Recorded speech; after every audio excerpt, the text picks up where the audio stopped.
Hello viewers, ఎలా ఉన్నారు? మీరందరూ ఆనందంగా ఉండాలి అని మనస్ఫూర్తిగా కోరుకుంటూ welcome back to our channel. నేను మీ ఆంధ్ర అమ్మాయి నిర్మల. ఏంటి ఈరోజు ఒక కొత్త వ్లాగ్ తోటి వచ్చినట్లుంది నిర్మల అని అనుకుంటున్నారా? సో అదే అండి, అమ్మ వాళ్ళ ఇంట్లో సంక్రాంతి పండుగ కోసం అని చెప్పేసి 10 రోజులు ఉన్నాను కదా. 10 రోజులు పెద్దమ్మ వాళ్ళ ఇంట్లో 3 రోజులైతే పూర్తయిపోయింది. మిగతా రోజులు అటు ఇటు అమ్మ వాళ్ళ ఇంట్లో స్పెండ్ చేయడానికి సరిపోయింది. ఆ తర్వాత లాస్ట్లో ఒక 2 డేస్ ఉంటుంది కదా, ఆ లాస్ట్లో ఒక 2 or 3 డేస్ ఇలా కుకింగ్కి అయితే ప్రిపరేషన్స్ అనేది స్టార్ట్ చేశాము. ముందుగా అయితే అల్లము వెల్లుల్లి వీటన్నిటిని నేను ఇంకా మా పెద్దనాన్న, మా డాడీ, ఇంకా మా అవ్వ, మా నీల అందరము కలిసి అల్లం వెల్లుల్లిని అయితే ఒలిచేసాము.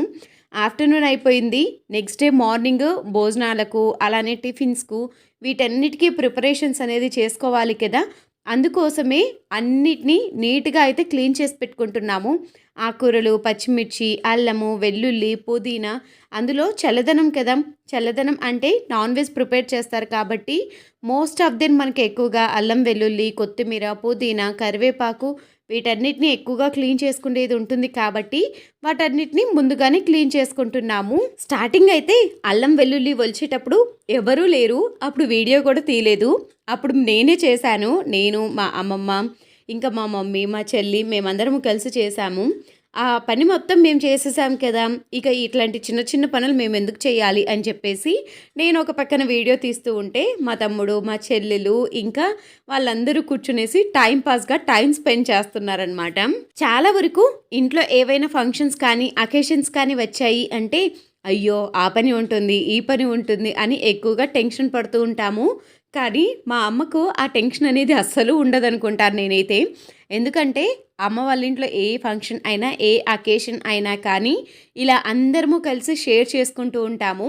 ఇలాంటి పండగలప్పుడు ఇలాంటి ఫంక్షన్స్ అప్పుడే కదా మనం అందరము కలిసేది. సో అలానే ఫంక్షన్స్ ఏవైనా వచ్చాయి అంటే ముందు రోజు నుంచే ప్రిపరేషన్స్ అనేది స్టార్ట్ అవుతాయి కాబట్టి ముందు రోజు నుంచే పెద్దమ్మ వాళ్ళు, అత్త వాళ్ళు, పెద్దనాన్న మేమందరము కలిసి అన్ని అరేంజ్మెంట్స్ అనేది చేసేసుకుంటాము. ఒకరు క్లీన్ చేస్తూ ఉంటే ఒకరము కట్ చేయటము, ఒకరు పచ్చిమిర్చి ఒలవటము, ఒకరు పుదీనా ఒలవటము, అలాంటి పనులు అయితే చేస్తూ ఉంటాము. ఇక చూసారా మా పెద్దనాన్న. సో మా పెద్దనాన్ను ఇదివరకు ఒక షార్ట్లో అయితే చూపించాను, ఎప్పుడూ చూపించలేదు, చాలా తక్కువగా చూపిస్తాను. కానీ ఏదైనా ఫంక్షన్ వచ్చినా ఏదైనా అకేషన్స్ ఏవైనా వచ్చినా కానీ పెద్దనాన్న చాలా బాగా హెల్ప్ చేస్తారు. ఇంట్లో మా అందరితో కలిసి కూడా చాలా బాగా స్పెండ్ చేస్తూ ఎంజాయ్ చేస్తూ వెజిటేబుల్స్ కట్ చేయటం కానీ ఏవైనా కావాలి అన్న తెచ్చియటం కానీ చాలా బాగా హెల్ప్ చేస్తారు. సో పెద్దనాన్నకు బాగా కటింగ్ అనేది బాగా వచ్చని చెప్పేసి పెద్దనాన్నకైతే కటింగ్ అయితే ఇచ్చేసాము. చాలా వరకు చిన్నప్పుడు మా పెద్దనాన్న పూలు అల్లటం కానివ్వండి, లేకపోతే వెజిటేబుల్స్ ఇవన్నీ కట్ చేసుకోవటం కానీ ఇవన్నీ నాకు పెద్దనాన్నే నేర్పించారు. ఇది వరకు అంటే మ్యారేజ్ కాకముందు ఒక 6 or 7 months నేను పెద్దనాన్న వాళ్ళ ఇంట్లో ఉన్నప్పుడు వెజిటేబుల్స్ కోస్తూ ఉండగా చెయ్యి అయితే కట్ చేసుకున్నాను. అలా కట్ చేసుకున్నప్పుడు వెజిటేబుల్స్ ఎలా కట్ చేయాలో నీకు తెలీదు, నేను నేర్పిస్తానని వెజిటేబుల్స్ కటింగ్ కూడా నాకు పెద్దనాన్నే అప్పుడు చూయించేవాడు అనమాట. ఏదైనా ఇష్టం ఉన్న వాళ్ళు ఎవరైనా ఏదైనా చెప్పారనుకోండి దాన్ని త్వరగా క్యాచ్ చేస్తాం కదా, ఆ విధంగా పెద్దనాన్న కటింగ్ చూసి నేను ఇలా కట్ చేయాలి అలా కట్ చేయాలని నేర్చుకున్నాను. చాలా బాగా కటింగ్ అయితే చేస్తారు. చూస్తున్నారు కదా ఎంత ఫాస్ట్గా కట్ చేసి అన్నీ వేసేస్తున్నారో. మా పెద్దనాన్న ముందు మనము లేడీస్ ఉంటాం కదా, లేడీస్ మస్తు పనికిరాము. చాలా ఫాస్ట్గా కటింగ్ కానీ కుకింగ్ కానీ ఏదైనా వర్క్ కానీ చాలా ఫాస్ట్గా చేసేస్తాడు. సో ఇలా అందరము కట్ చేస్తూ ఉండగా మా హనీ వీడియో తీస్తున్నానని మధ్యలో వచ్చేసింది. అందరూ అంటున్నారు వీడియో తీస్తున్నావని నీ కూతురు వచ్చింది, నీ కూతురు అన్ని పనులు చేసింది అని వీడియోలో అందరికీ చెప్తావా అని. అమ్మో ఈ పిల్ల కూడా ఇంకా మళ్ళీ చెక్క తెచ్చుకుంది, ఇతడు సరిపోలే.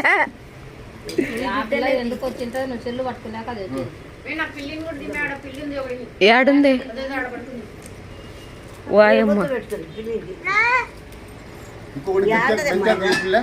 మెంతాకు ఏం చెప్పలేదు, వాళ్ళే చేసుకుంటాను. మెంతాకు గోంగూర అసలు మీరేం పట్టుకోవాకండ్రి అన్నారు. పుదీనా అన్ని వాళ్ళకే సంబంధం, మనకేం సంబంధం, మనకు వద్దేద్దాం. ఇది 3 కట్టలు తీసి పట్టి పెట్టమన్నారు, అంటే మసాలా వరకే వాళ్ళు 3 కట్టలు అంటే వాళ్ళు 3 కట్టలు విడిగా ఉంచి మేమే ఒలుచుకుంటాము, ఇది పట్టమన్నారు. అంటే కూలి మనుషులు వస్తున్నారు.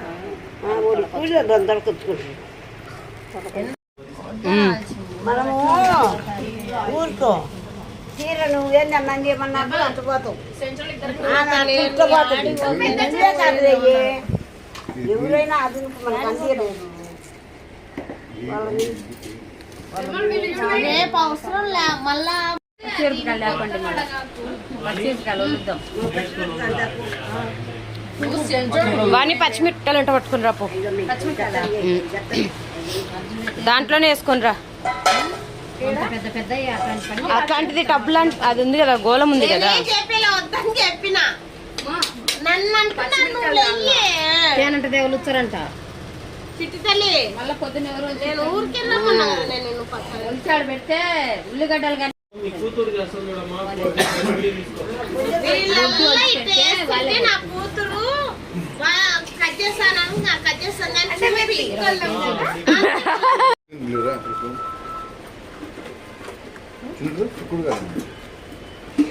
అనుభవించాలమ్మా ఇప్పుడు ఎనభై కాదు ఈ సంవత్సరం పండినాయా వదినా? సంవత్సరం పడి నిద్రపోతాడు కూడా ఇడు. ఏం దెను స్టార్ట్ అయ్యా నిద్ర.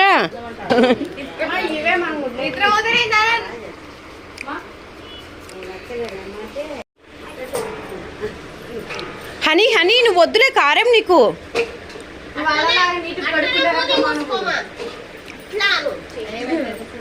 మేకప్ వేసుకో తర్వాత వెళ్ళి హ్యాండ్స్ వాష్ చేసుకుంటున్నా. టైం అంతా చూద్దాం పైన పచ్చిమిర్చి తెచ్చారు కదా, పచ్చిమిర్చి ఎగ్జాక్ట్గా ఒక 10 minutesలో మొత్తం పచ్చిమిర్చి అనేది కంప్లీట్ అయిపోయింది. అందరము కలిస్తే ఒక్క చేతో గబ్బ గబ్బ గబ్బ గబ్బ పని చేయొచ్చు అంటారు కదా. అందరం కలిసినప్పుడు ఆ ఆనందం వేరుగా ఉంటుంది. ఇక్కడ మీ అందరి కోసం ఒక చిన్న టిప్ని అయితే చూపించబోతున్నాము మేము. ఏంటంటే మా పెద్దమ్మకు ఎక్కువగా అంటే మా నీళ్ళకి ఎక్కువగా డాండ్రఫ్ ఉన్నప్పుడు తనకు ఈ రెమెడీ అనేది ట్రై చేసిందంట. ఏమీ లేదు, చాలా సింపుల్ ఈ రెమెడీ. దీనికోసం ముందుగా ఆనియన్స్ని అయితే తీసుకోవాలి. ఆనియన్స్ని తీసుకునేసి సన్నగా కట్ చేసుకోవాలి. ఇది లేడీస్కైనా అండ్ జెంట్స్కైనా కానీ ఇద్దరికీ ఉపయోగపడుతుంది. ఈ కాలంలో లేడీస్ జెంట్స్ ఇద్దరు చాలా ఎక్కువగా బాధపడేది ఏంటంటే డాండ్రఫ్. ఈ డాండ్రఫ్ వల్ల బాగా దురద పుడుతుంది. అంతేకాకుండా హెయిర్ లాస్ కూడా చాలా ఎక్కువగా ఉంటుంది. దీనికోసం వాడని షాంపూ ఉండదు, వాడని ట్రీట్మెంట్ అనేది ఉండదు, అలానే వాడని వస్తువులు అంటూ ఉండకుండా వాడుతూ ఉంటాం. కానీ ఇది ఇప్పుడు నేను చూపించే రెమెడీ డాండ్రఫ్ అనేది త్వరగా తగ్గిపోతుంది. దీనికోసం ఇక్కడ 2 ఉల్లిపాయలను అయితే తీసుకుంటున్నాను. మీ హెయిర్ ఎంత పెద్దగా ఉంది, ఎంత చిన్నగా ఉంది అనే దాన్ని బట్టి ఆనియన్స్ అనేది తీసుకోండి. ఆనియన్స్ వైట్గా ఉండే ఆనియన్స్ కంటే ఇలా రెడ్గా ఉన్న ఆనియన్స్ అయితే చాలా బాగా ఉపయోగపడుతుంది. ఏమికి పిండి గుడ్డలేసి రసం వచ్చేది. వాళ్ళకి జుట్టు పోదు కదా, అంత జుట్టులో అంత యాపాకు వేసుకున్నా బాగా ఒక్కరు యాపాకు అంత కరివేపాకు వేసుకున్నా, యాపాకు వేసుకుంటే అది పోతుంది. చల్లగా ఉంటుంది రా. యాడికి నీకు మంట ఇడా దురద అమాంతం ఉంటుంది కదరా, నీకు దురద లేదంటాను. ఏంటక్క సగం అర్థమైంది సగం అర్థం కాలేదు అనుకుంటున్నారా? ఏం లేదండి, మీకు ఎంత క్వాంటిటీ కావాలో అంత క్వాంటిటీలో ఆనియన్స్ తీసుకోవాలి. అందులోకి కలబంద, ఫ్రెష్గా ఉండే కలబంద ఉంటుంది కదా, ఆ కలబంద జెల్ను అలానే వేపాకును వేసుకోవటం వల్ల తల అనేది దురద రాకుండా ఉంటుంది. పేలు ఉన్నా కానీ పేలు చనిపోవటానికి దోహదపడుతుంది. సో వీటన్నిటిని మంచిగా బ్లెండ్ చేసుకోవాలి. ఇక్కడైతే తమ్మునికి ఉపయోగిస్తున్నాం కాబట్టి ఆనియన్స్ ఒక్కటే బ్లెండ్ చేసేసి ఆనియన్ను కూడా ఏమీ క్లాత్లో వేసి వాటర్ ఏం తీయకుండా ఇలానే పూసేస్తున్నాము. అబ్బాయిలకు కదా హెయిర్ అలానే ఉండదు కాబట్టి ఊరికే జస్ట్ తలకు స్నానం చేసిన వెంబటే పోతుంది. అదే అమ్మాయిలు పెట్టుకుంటే వాటర్ మొత్తాన్ని స్క్వీజ్ చేసి ఉపయోగించండి. దీని మొత్తాన్ని ఇలా ఇక్కడ పెద్దమ్మ ఎలా అయితే పెడుతుందో అలా నీట్గా తలకైతే పెట్టుకోవాలి. పెట్టుకొనేసి ఒక 1/2 hour 1 hour తర్వాత తలకు స్నానం చేసేస్తే హెయిర్ ఫాల్ అనేది ఉండదు, డాండ్రఫ్ అనేది తగ్గుతుంది. ఆనియన్స్ బాగా ఘాటుగా ఉన్నాయి, అందుకే మా వాడి కళ్ళ నిండా ఫుల్గా నీళ్ళు అయితే వచ్చేసాయి. పాపం ఏడుస్తున్నాడు. ఎగ్జాక్ట్గా ఒక 2 or 3 minutes అలా అనిపించింది. తర్వాత వాటర్ అంతా పోయింది. ఇక ఆఫ్టర్నూన్ అయిపోయింది, ఈవినింగ్ అయితే వచ్చేసింది. ఈవినింగ్ బంతి మీదకి కాకుండా మా ఇంట్లో వరకు డబుల్గా మిఠాయి తయారు చేయించుకుందాము అని చెప్పేసి ముస్లిం వాళ్ళు వంటలైతే చేస్తున్నారు. ముస్లిం వాళ్ళు నాన్ వెజెస్, స్వీట్స్, డబుల్గా మిఠాయి, సేమియా ఇవన్నీ చాలా బాగా చేస్తారు కదా. డాడీ వాళ్ళకి పాలు పోస్తారు. సో వాళ్ళు వంటలు చాలా బాగా చేస్తారు అని చెప్పేసి వంటలకు వాళ్ళని పిలిపించాము. ఇంట్లో వాళ్ళ వరకు డబుల్గా మిఠాయి అంటే తను చెప్పిన క్వాంటిటీ ఏంటంటే 4 లీటర్స్ మిల్క్, 4 బ్రెడ్ ప్యాకెట్స్, అలానే డ్రై ఫ్రూట్స్ వచ్చేసి బాదము, కాజు ఈ రెండింటినే తీసుకున్నారు. 4 కేజీస్ షుగరు, అలానే నెయ్యి, అలానే 1.5 లీటరు నూనె కూడా పడుతుంది అని ఈ క్వాంటిటీస్ అయితే చెప్పారు. ఇక బ్రెడ్స్ అన్నిటినీ వాళ్ళు నీట్గా ఒక ప్లేట్లోకి అయితే అరేంజ్ చేసుకుంటున్నారు. బ్రెడ్స్ అరేంజ్ చేసుకోవటం కంటే ముందే బ్రెడ్స్ అన్నిటినీ కొంచెం ఎండకు కనుక పెట్టామనుకోండి ఆయిల్ అనేది ఎక్కువగా పీల్చకుండా ఉంటుంది. బ్రెడ్స్ కూడా మనకు త్వరగా ఫ్రై అయిపోతాయి. మేము యాక్చువల్గా అయితే డబుల్గా మిఠాయి వద్దు, జస్ట్ లైక్గా ఇంట్లో వరకైనా చేయించుకుందాము అనుకునేసి అప్పటికప్పుడు చేయించుకుంటున్నాము. కాబట్టి ఇక బ్రెడ్ని అయితే ఎటువంటి ఎండకు పెట్టడము అలానే ఆరనివ్వటము అలా ఏం చెయ్యట్లేదు. ఇలా మేము 4 ప్యాకెట్స్ అయితే బ్రెడ్స్ తీసుకునేసి వాటన్నిటిని ఇలా అయితే ఓపెన్ చేసి పెట్టుకున్నారు. పాలైతే ముందుగానే గ్యాస్ మీద పెట్టేసుకున్నారు. మనం చేస్తే ఆ టేస్ట్ అనేది అస్సలు రాదు. కానీ ఈ ముస్లిం వాళ్ళు చేస్తే ఏంటంటే స్వీట్ యొక్క టేస్ట్ అనేది చాలా వేరుగా వస్తుంది, డిఫరెంట్గా ఉంటుంది. వాళ్ళు ఎలా చేస్తారు అనేది మీ అందరి కోసం ఈరోజు నేను చూపిస్తాను. ఇప్పుడు రంజాన్ వస్తుంది. రంజాన్ అంటే అందరికీ నోట్లో బాగా ఊరిపోయేది ఏంటంటే డబుల్కా మిఠాయి. డబుల్కా మిఠాయి స్వీట్ అంటే ఎవరికి కాంగా ఇష్టం ఉండదు.